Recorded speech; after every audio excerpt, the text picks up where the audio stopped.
هل عصير مكة يستاهل الضجة اللي معمولة عليه في اسكندرية؟ تعالوا النهارده نجرب فرعهم الجديد في الشيخ زايد. كنت دايما لما بروح اسكندرية لازم اجرب، بس انا لقيت حاجة هناك غريبة فعلا، اول مرة اشوفها في فرعهم. هل ده موجود في كل الفروع ولا في فرعهم ده بس؟ انا معرفش يعني، بصراحة معرفش، فانتوا قولوا لي. هنخش واحدة واحدة نجرب العصاير، هنشوف الدنيا عاملة ازاي. اكيد هنجرب شجرة المانجا دي، اساسي لازم نجربها. لقيت ميكس غريب رهيب اسمه انتكه.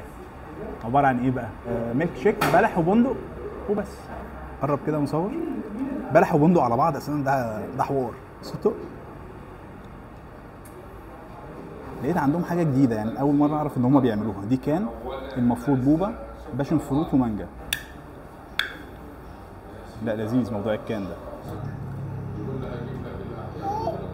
هي طعمها حلو جدا، فكره الباشون فروت على المانجا طعمها حلو. انا اخش على ده، عباره عن زبادي مانجا خوخ وايس كريم مضروبين في الخلاط وبيطلع لك بالمنظر ده. حلو قوي، هيعجبك ده مصور جدا. ده الخد الجميل، مش بقول لك انت هتلاقي اسماء غريبه معاها. ده عباره عن زبادي وموز ايس كريم وعسل. فيلا نقول بسم الله. ده اجمد من الحضري جدا. في ميكس رهيب عندهم اسمه لوكا، عباره عن مانجا اناناس وموز وبولة ايس كريم، وبيتجرنش بعد كده لما بيتضرب في الخلاط بفراوله. حلو قوي. ده جامد، اجمد من اللي فاتوا. ايوه تسلم ايدك. بص دي شجره المانجا، مانجا متقطعه بالمنظر ده وبولة ايس كريم وعليها مكسرات. طب المكسرات ايه؟ كاجو، لوز، فيها بندق. بصوا المصور.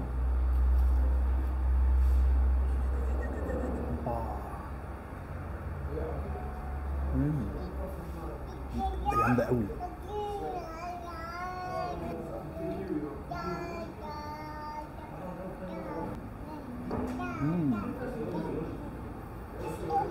انت ليه حق تسيبني بره المصور وتخش تدمر الشجره دي؟ بص الشجره دي مبدئيا كده ما تقربش منها يا مصور. انا هقول لك بس الدنيا مشيت ازاي وهل حلوه ولا مش حلوه. هم بصراحه حلوين. انا اتفاجئت ان هو بس فتح في الشيخ زايد، لا اكتر ولا اقل، وكان لازم نخش نقتحم.